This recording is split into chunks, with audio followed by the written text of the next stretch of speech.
You are going out from here in your assembly. God should enlarge our territory. We need to see growth. Everywhere. People are coming. Your life is becoming attractive. People are following you to Jesus. He is quantitative. He said, I have called many. If God is not interested in quantity, he wouldn't call many. But he is not only quantitative God, he is also qualitative God. He's not just interested in quantity, because now his ultimate goal is to develop quality out of quantity.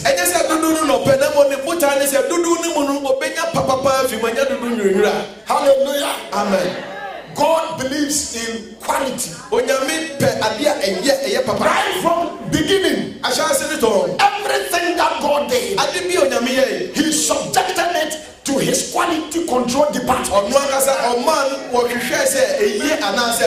And God created. And God said, it is good. Then he created. And he said, it is good. He created. He said, it is good. God would not allow that which is not good. So when man was found to be alone, God said, it is not good. This is not good. And therefore, I will make for him a helper, suitable. Women were made, and God said, it is good.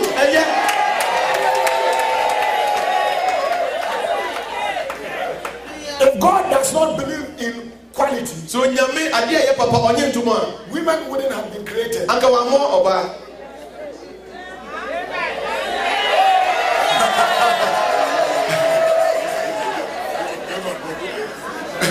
Because he would have left us alone. But then God realized that being alone is not good. It's not good. Let me chip in this. If you have a wife, treat your wife with respect, honor, and dignity. Because she was created to complete you. God saw you all right, with all the muscles. You had everything. The knowledge, the money. Because everything that man needed to succeed in the Garden of Eden was there. But God still said, it is not good. And yet, it is not good. And yet, it is not good. It is not good that your wife leaves you. And yet, it is not good. It is, I don't know why I'm saying it, but it is not good. It is not good. It is not good. It's not good.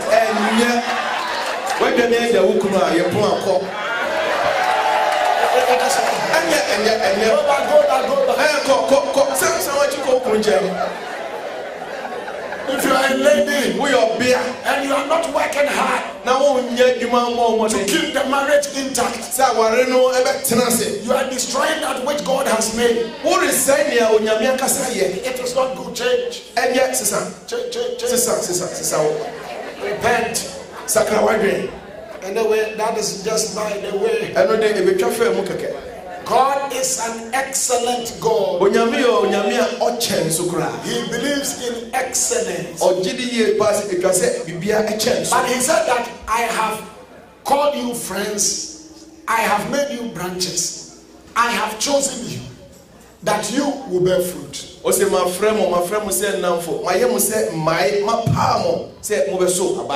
is the fruit? There are several different kinds of fruits that are named in the Bible. The fruit can be holiness. As we grow in holiness and obedience, we are bearing fruit by implication. Now, the moment you express faith in Jesus Christ,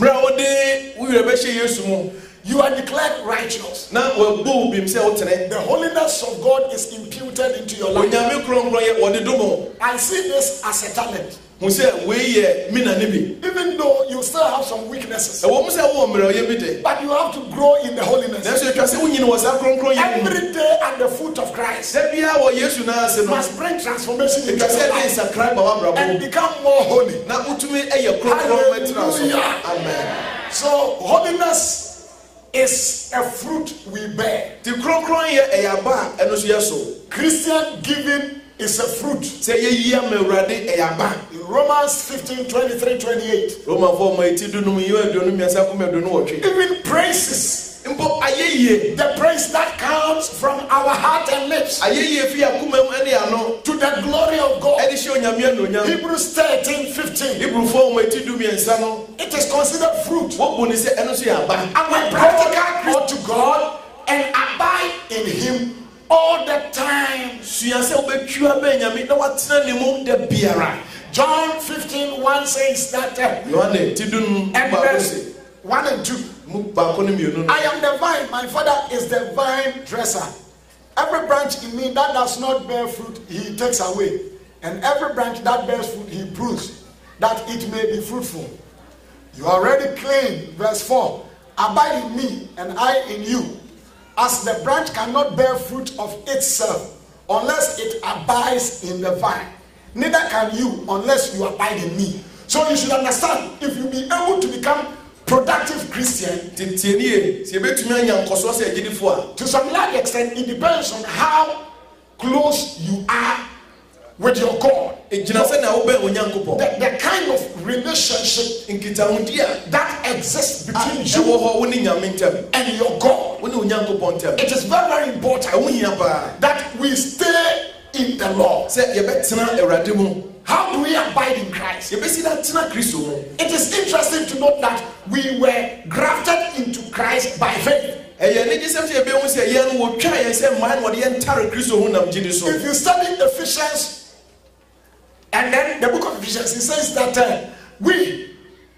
Romans 11, it says, by the disobedience of the Israelites, they were cut off. And then we who were Gentiles were grafted in. They were cut off by their unbelief. But we remain by faith. So it is faith that hooked you to Jesus. That is an act of grace. But it is this same faith that will continue to put you there. So remain in the faith. Remaining in the faith is very, very important. When you study the parable of the minas, I want to believe that those two profitable servants, among other things, were men of faith. Because study the scripture, the master gave them minas. Then said, I am going away to a distant country. In the story, it does not tell that the master told them exactly where he was going. He said, I am going to a distant country. And then I'll come back after I have been crowned king. Here also, the master is not telling them when he is coming back. Okay, so he left. Then the Bible says his subject hated him. So they sent a delegation after him to go and work out to ensure that this master will never become king. And these two people were there. Now the question is, if you had a master who had given you something to work with, and he says, I am going away and I will come back, and then the people around who are also his subjects, I don't know whether those subjects were higher than those servants who were given talent. But it is obvious that they were powerful. People who could conspire, they can come together. And then they will say that, as for us, we'll make sure that this man will not become king. And then the servants were there. The Bible says the master delayed after a long time. It takes faith to continue to work. And so the master said, I'll come. But after a long time, and in this hostile environment, but no matter how long it took, this servant believed that faithful is he who has promised. We will continue to work. Though his coming is lingering, but we will continue to work. For we know that he will one day come. Hallelujah. Amen. Jesus has given us resources. And we know that he will come again to take us home. That is when we will be called to give an account of our stewardship. But the coming of Jesus has been a message that has been preached for so many thousands of years. To the extent that even today, some Christians don't want to even talk about it anymore. But thank God that next year we are going to zero into it. Christians today are somehow losing sense of his imminent parousia. And we have become victims of materialism. Today, many Christians serve God just because of what they will get here. We are not heavenly bound. We don't have that awareness. Why? Because we know that the coming of Christ was a message that was preached, or it was started preaching even from the very first day he ascended. The Bible says when he was being raptured, his disciples were gazing into the sky. Then out of nowhere, two men dressed in white appeared and they started preaching. Men of Galilee, why are you gazing into the sky? This same Jesus, as you see him go, so shall he come. And Paul came in later, and he also started preaching. And even Paul thought that Jesus was going to come during his time. So when he was preaching about the coming of Christ, he said when Jesus appears, those that are there will rise up first to be with the Lord. And he said those of us who are still alive, which by implication he thought that Jesus was coming at his time, but Jesus didn't come. After that, people have been preaching Jesus is coming. Our fathers who have started this show, they thought Jesus was coming. So some even did not bother to acquire lands for themselves. They lived their lives as if Jesus was going to appear that very day. And Jesus has not come. It is our time. So what actually would you have to convince me that what Jesus said will come to pass? I have a message for you that Jesus said he will come again.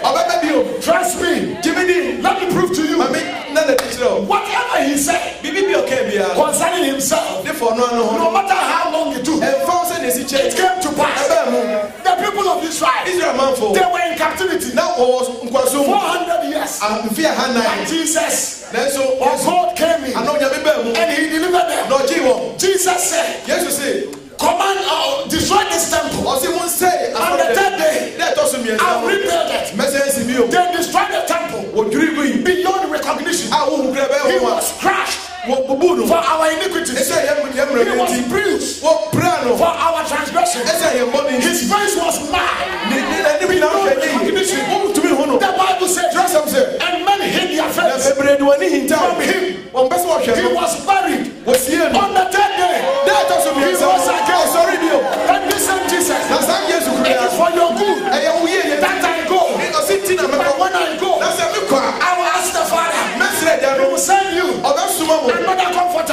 Yes, he left. No quite. And they were praying. The first day, Holy Ghost did not come. The second day, Holy Ghost did not come. And the third day, Holy Ghost did not come. 7 days, he has not come. On the 14th day, as they were praying, suddenly,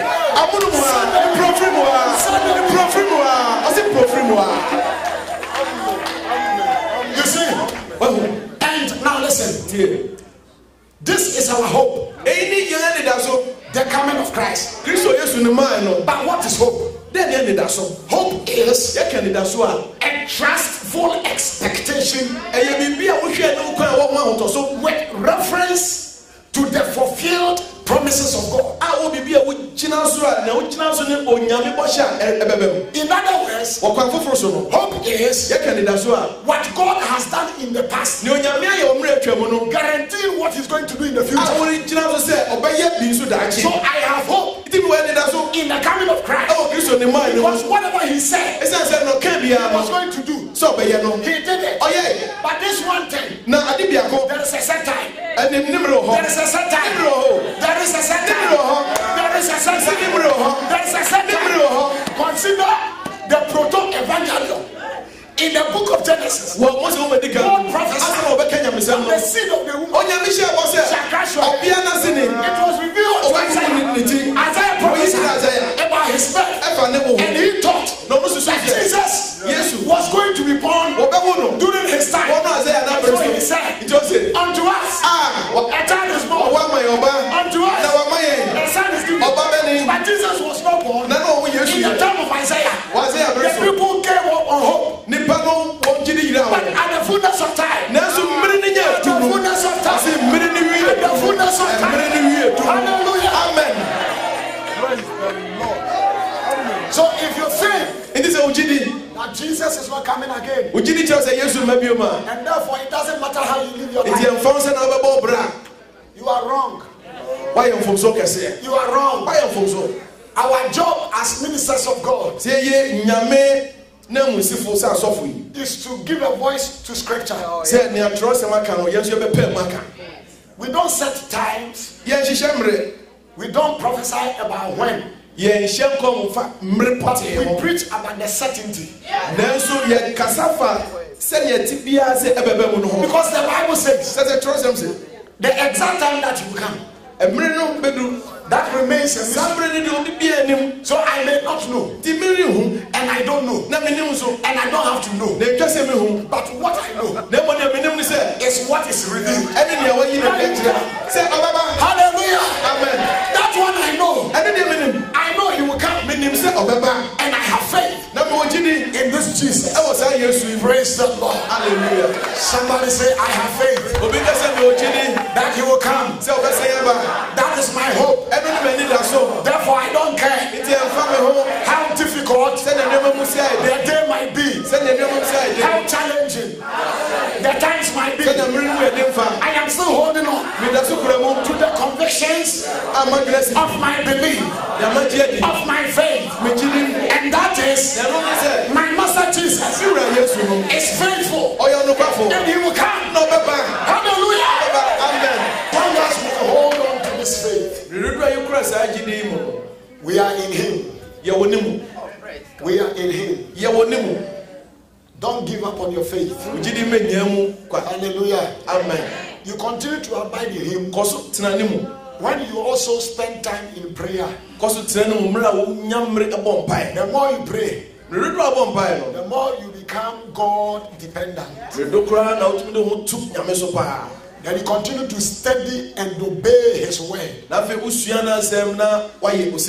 more you read, the more you study the word of God, the more you are led to know his thoughts. And the more you understand his thoughts, and then his will is revealed. The more his will is revealed, the more our will agrees with his. And the more our will agrees with his will, the more we pray in accordance with his will. And when we pray according to his will, That is where our prayer is answered. The Bible says you are in error because you do not know the truth. Study the word of God. It will guide you and prevent you from error. The psalmist says, thy word is a lamp unto my feet and a light on my path. When you have the word of God, you are in him and the word is in you. I pray that you will hold on to the word of God. Psalm 1 verse 1 to 3. Blessed is the man who does not walk in the counsel of the wicked, or stand in the way of sinners, or sit in the seat of mockers. But his delight is in the law of the Lord. Better still, the word of the Lord, the precept of the Lord, he delights in. And on this law, on this word, as he delights in the word, as you study the word, the Bible says he meditates upon this word day and night. Such Christian, such steward, he is like a tree planted by streams of water. I want to believe here that the streams of the water speaks of Jesus. You will stand by him. You draw strength from him.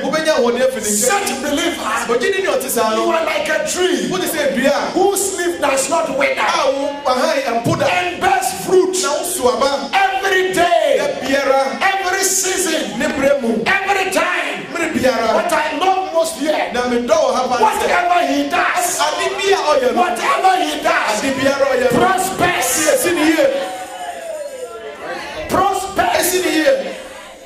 You see, when you are in the Lord, less effort produce great results.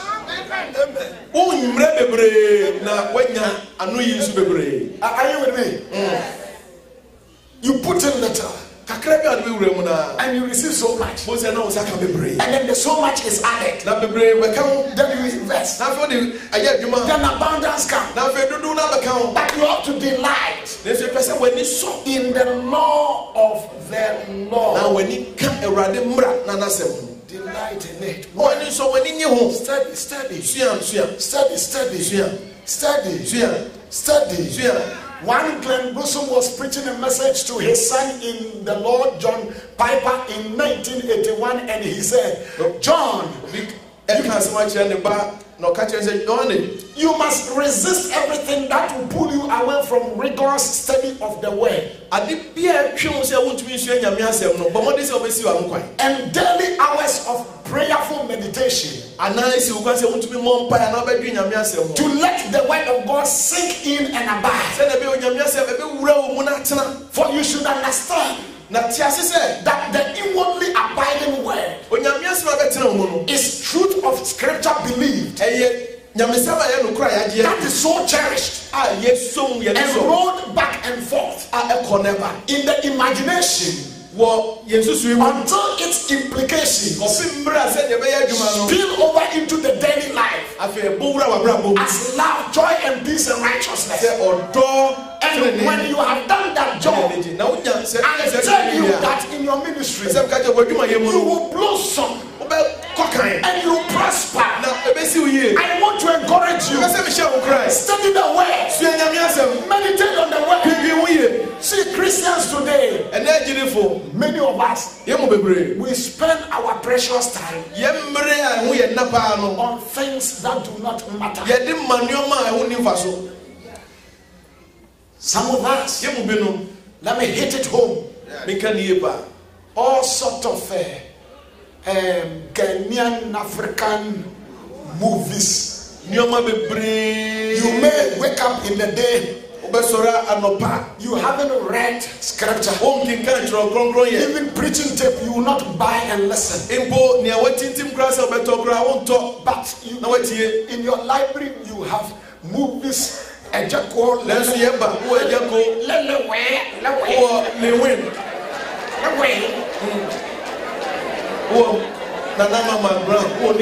You have part 1, part 2, part 3, part 4. And even as you sit here, you are waiting to buy part 5.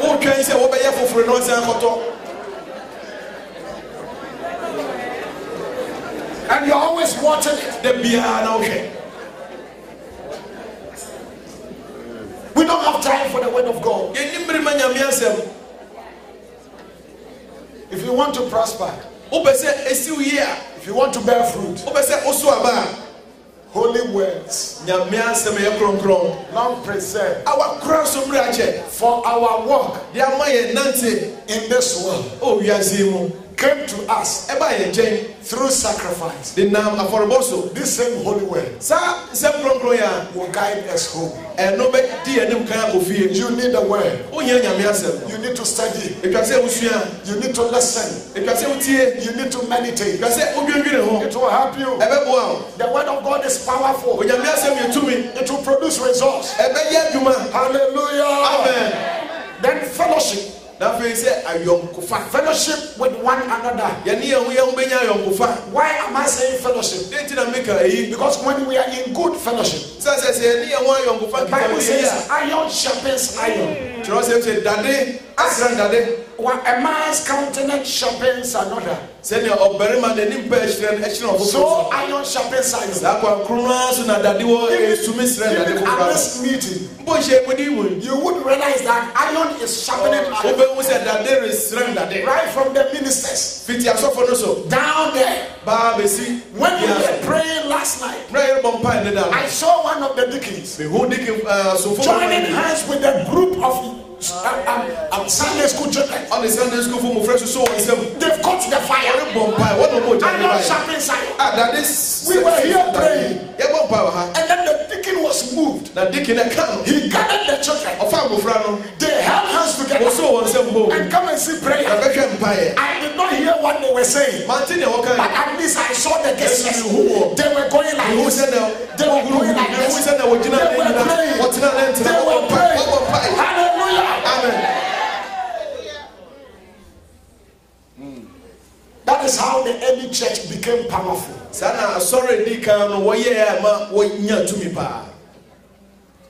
The other thing is love.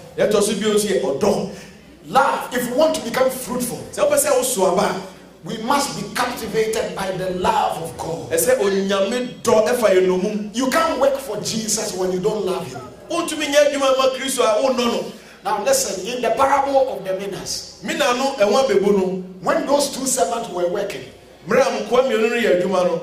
while still other subjects hated their master. Do you think that those subjects who hated the master will make the life of those servants working for the master comfortable?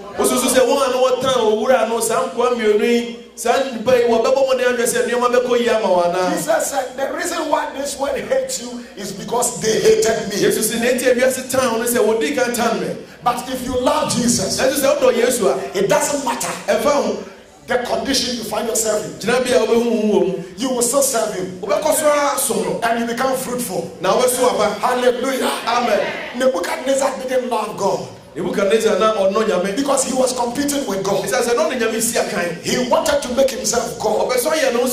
He built a tower, a golden image. Everybody should bow. You should worship this God. By the way, he was saying that the God of Israel must not be worshipped. But there were these three Hebrew boys, they love God. And they said,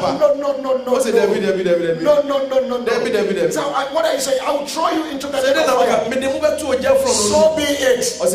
We know our God will save us. But even if he doesn't save us, we are not ready to bow. They loved the Lord so much. They were willing to risk their life, even lose their life, than to obey the voice of the master. If you love the Lord, it doesn't matter what somebody tells you, you will still serve the Lord. There are some Christians, the least They throw away their confidence. I will not do this, I will not do that. Why? Because this lady said so. Another man did this. If you love the Lord, I care less what people say. The Bible says in 2 Corinthians chapter 5 verse 13, if we are out of our minds, it is for the sake of God. If we are in our right mind, it is for you. For Christ's love compels us. Because we are convinced that one died for all. And therefore all died. And he died for all. That those who live should no longer live for themselves, but that they should live for the one who died for them. The love of Christ is the basic qualification for all Christian service. Love determines our attitude and the work we do and the direction of our effort. I pray that we will love the Lord. Love the Lord so much that you will not count the cost of your life. I love the Lord. I love the Master Jesus. I love him for one thing. I love him because if he had not loved me, I would have perished by now. I was bad. I was crooked. I was a crook. I was a criminal. I don't know about you, but I was bad. I was actually bad. I was so bad. Bad to the extent that one day I met my schoolmate in Ghana. And he asked me, "Oh Sam, I heard that you've gone inside." And I said, "Oh yes, I went inside, but I've come outside." And said, "What are you doing inside?" And he said, "Are you playing soccer?" Because I was very good at it. I said, No. I reached down into my pocket, handed over to him my complimentary card. He read it, and he saw Reverend Yado. This guy dropped his luggage. He ran at a distance and he started laughing. Broad daylight at a grassroots street. He was laughing. He couldn't believe it. He was like, "You, a pastor?" And I said, "Yes, a pastor." That is what Jesus do. That is what he does. He changes destiny. He takes those who are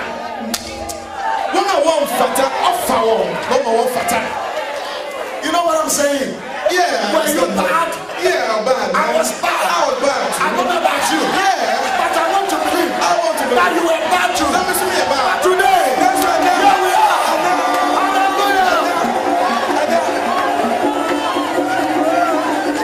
You were bad.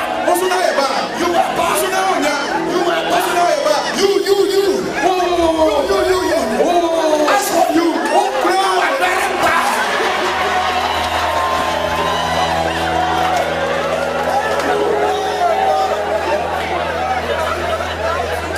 Praise God. Hallelujah. Organizing a marriage seminar. And then we decided to climax the seminar with dinner. Couples dinner dance. So we gathered all the couples in the church and we were playing gospel songs, and then people were dancing, and then they were dancing, and then I was sitting there when a visiting minister from Ghana, in the middle of it, I saw the moves. The moves were changing. They were changing. And then the minister drew my attention. Apostle, look at what is going on. And I said, yes. It's a sign to you that the church, God brought a bunch of criminals. And then he's restraining them with the Holy Ghost. If the Holy Ghost departs, it will be worse. But thank God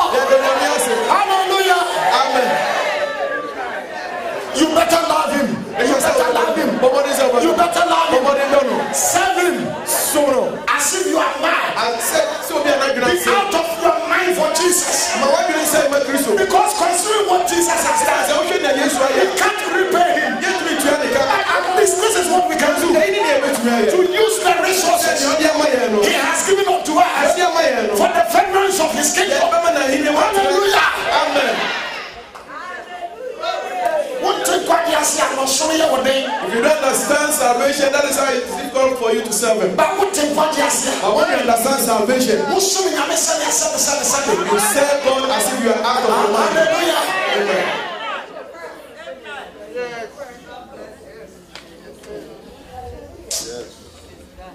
The next one.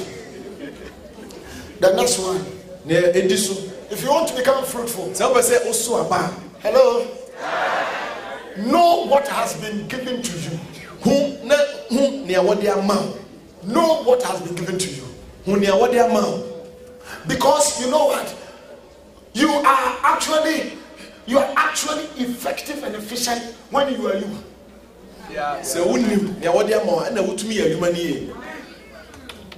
You are powerful, you are efficient, you are active, you are productive when you are you.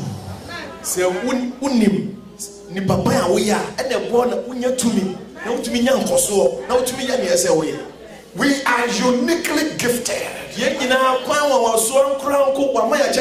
To one man he gave 5. To another he gave 2. According to their ability. But at the end of the day, those 2 were all commended the same. Well done, you faithful servant. Hallelujah. Amen. I am not you, you are not me. You are you. I am me. Praise God. Hallelujah. When David wanted to fight Goliath, Saul said, let me help you. I have this for you. My shield, my spear. Take it. Fine. The Bible says he took it. Now, fine. Took one step. Second, it didn't fit. Oh, king, take it. Though it is good, I have not tried it. But there is one thing I know. I have a sledge. That is what God has placed into my hands. It is tested. It is proven. I will go. It doesn't matter what you have. No matter how insignificant it might seem. If the Lord has placed that thing in your hand, you better appreciate it and begin to put it to use. And you become fruitful. Hallelujah. Amen. We are uniquely gifted. And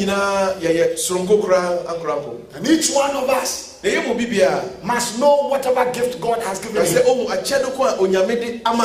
And stop unnecessary comparison and unnecessary competition. There is diversity in the house of God. But that brings out the beauty of the church. Each one of us should appreciate how God has made him or her. And when God places something in your hand, never despise it. It is so powerful. Paul said, 2 Corinthians 10:12-13, we do not dare to classify or compare ourselves with some who commend themselves. When they measure themselves by themselves and compare themselves with themselves, they are not wise. We, however, will not boast beyond proper limit, but will confine our boasting to the field God has assigned to us.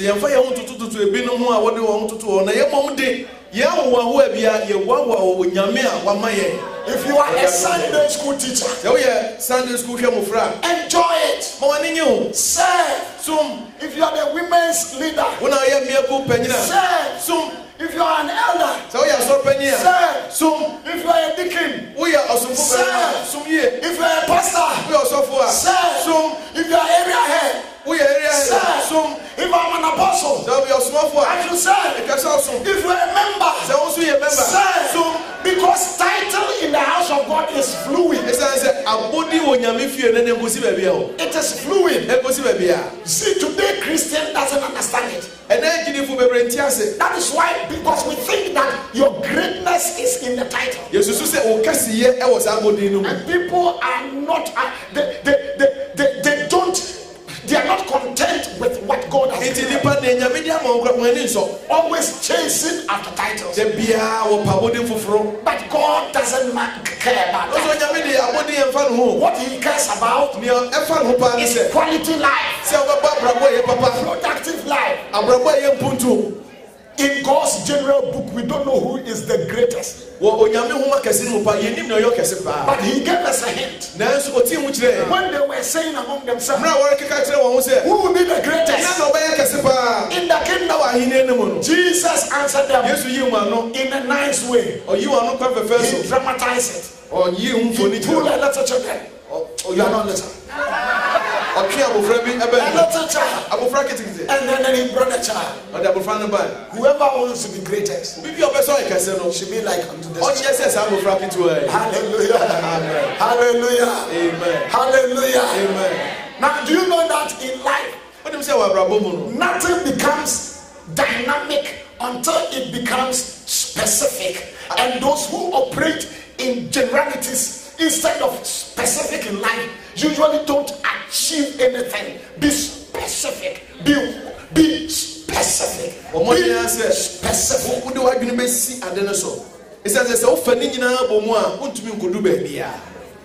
Be specific.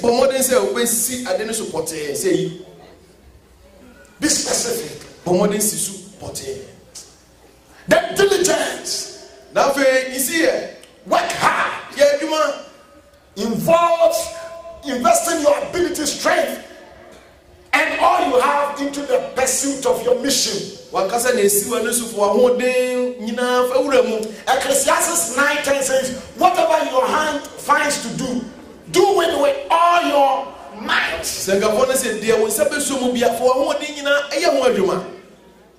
Be diligent. When Paul was speaking in 1 Corinthians 15:10, he says, but by the grace of God, I am who I am.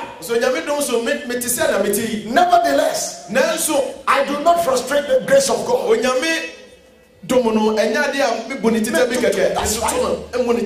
And he says that I make it effective by working harder. Work hard. Hard work does not kill. It is fatigue that kills. Hard work, it doesn't. Fatigue kills, but hard work.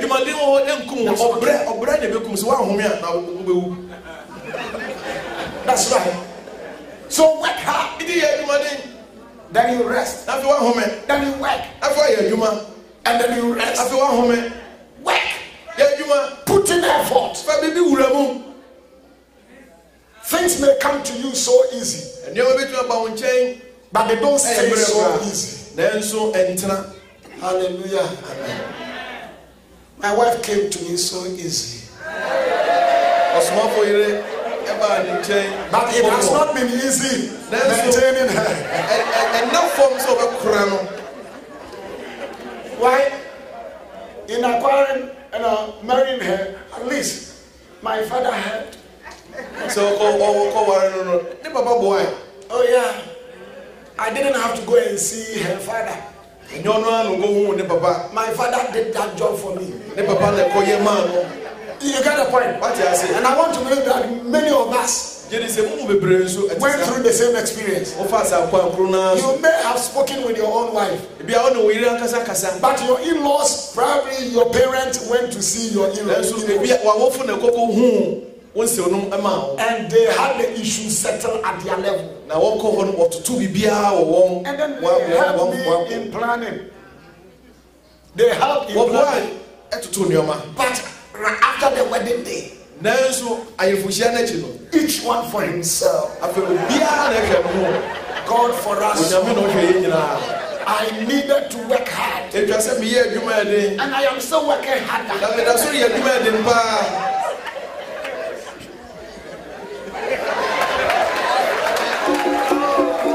Hard work. Adwuma yɛden. Adwuma den.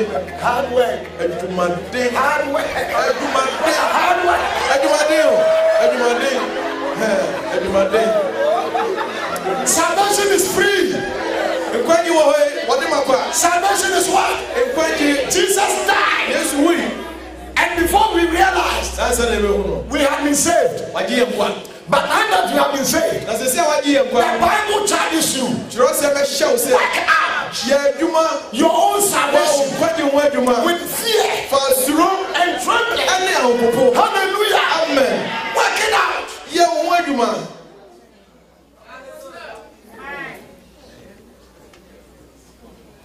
Salvation. Nkwanyi. It is cheap to procure, but it is not cheap to maintain. Ɛda fam koraa sɛ wo nsa bɛka nanso wɛkora so no ɛnya deɛ ɛda fam. Diligence. You see it? Some of you don't work hard enough. Mbebree mu nyɛ adwuma den. As I conclude, Mmara mede m'asɛm ɛreba awie. because they want me to conclude. San sɛ wɔn a ɛti m'akyi no nyinaa wɔpɛ sɛ mewie.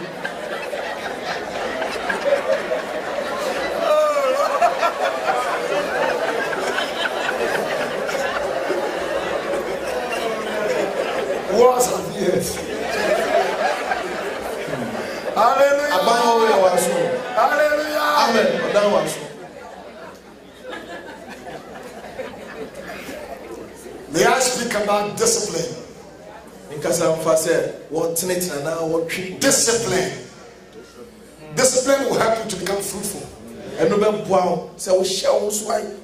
Tutu nneɛma yie bɛboa ma wɔso. Success, excellence in life and ministry calls for discipline of life, time, energy, and everything.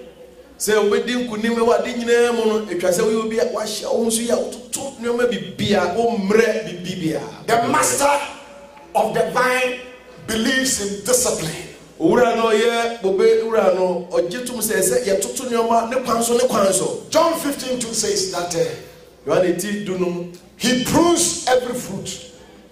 Ɔsɛ mmae biara nso aba no. No, he prunes every branch that bears fruit. Mmae biara ɛso aba no oyiyi ho. To me, that is discipline. Megye di sɛ ɛyɛ ne kwan so ne kwan. I am bearing fruit, all right. Me so aba deɛ. And I thought I would be left alone. Na mesusu sɛ deɛ obɛgyaa me saa. But he says, no, Nanso ɔse daabi. I know you are bearing fruit, all Sɛ right. wɔreso aba deɛ. But I still have to prune you. Nanso atwa sɛ meyiyi wo ho. Because there may be some excess branches, Ebia na nnua ne bebree ho atwa ho ahyia dɔɔso. excess baggage. Ebia na wokuta ne so bebree. You see, sometimes Christians, we carry along so much excess Bibi baggage. agyidifo yɛ so ne so bebree ho hia. In our lives and endeavors, we bring in so many things that do not necessarily matter. Wabrabɔ mu akɔneaba de yɛde nneɛma bebree bɛ mu a anka ho hia. The Bible says the master will prune us. Kyerɛ sɛ owura no obɛyiyi yɛn ho. And sometimes he does that by his word. Na tumi bi a ɔde n'asɛm na ɛyɛ saa de no. The word of God comes to clean us and then take the unwanted stuff out of our lives. Nyame asɛm ɛba na nneɛma a ɛho hia wɔ yɛn abrabɔ mu na abɛyi afi hɔ. Pruning, it doesn't sound so light. Sɛ wɔyiyi dua ho a ɛnya deɛ da fam. Cutting off excess Okura branches. nea aboro so biara nnua ne bi aboro so na otwitwa. Pruning. Twitwa.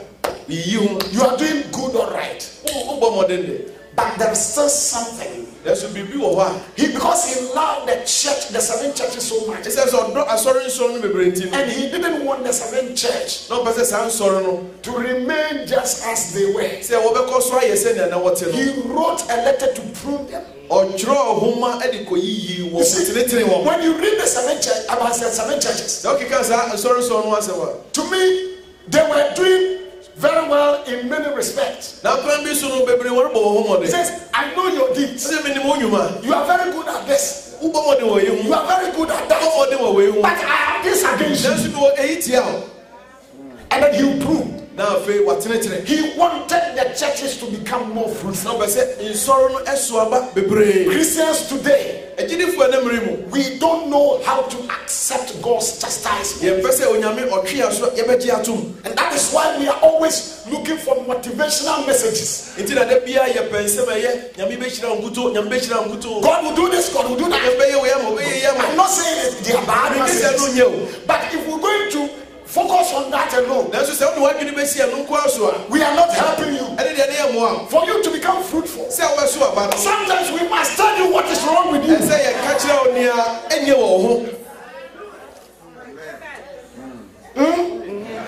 Yeah.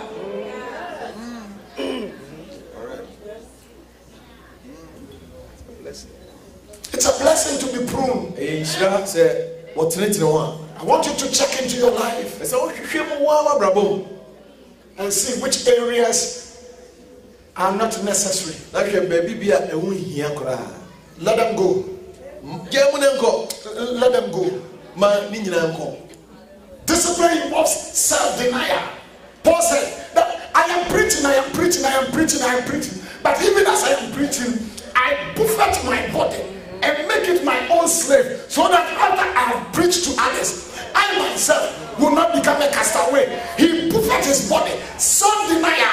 There are certain things that everybody may want to do, but I can't do this, even though it may give me pleasure, but I can't take it. No. I won't pay you. Osman was a Kenya Missam, and also be Shammy Hose, me you be a Kenya Missam now for Costro, Namemera, Timmy Hoso. You may do a full bit to me, maybe mean to me. Let us ask the question, what limits my spiritual growth? What chokes my relationship with God? What prevents me from being effective in life?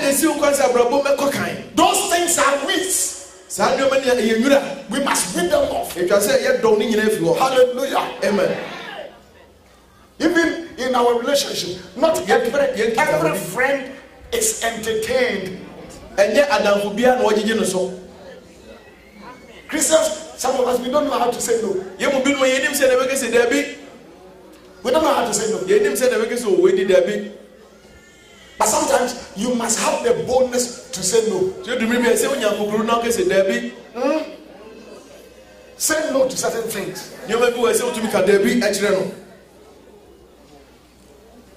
You see, when David was about to fight Goliath, he needed to say no to his own brothers. And would not waste time on them at all. We could come back to it later. But this time, business time, I don't need focus stillness in my life. I need people who speak into my vision. The Bible says he turned aside and he continued to talk to somebody. Now, what were you saying? What will be given to the man? So you need to understand that you don't entertain everything. Trying to be Mrs. Nice, Mr. Nice.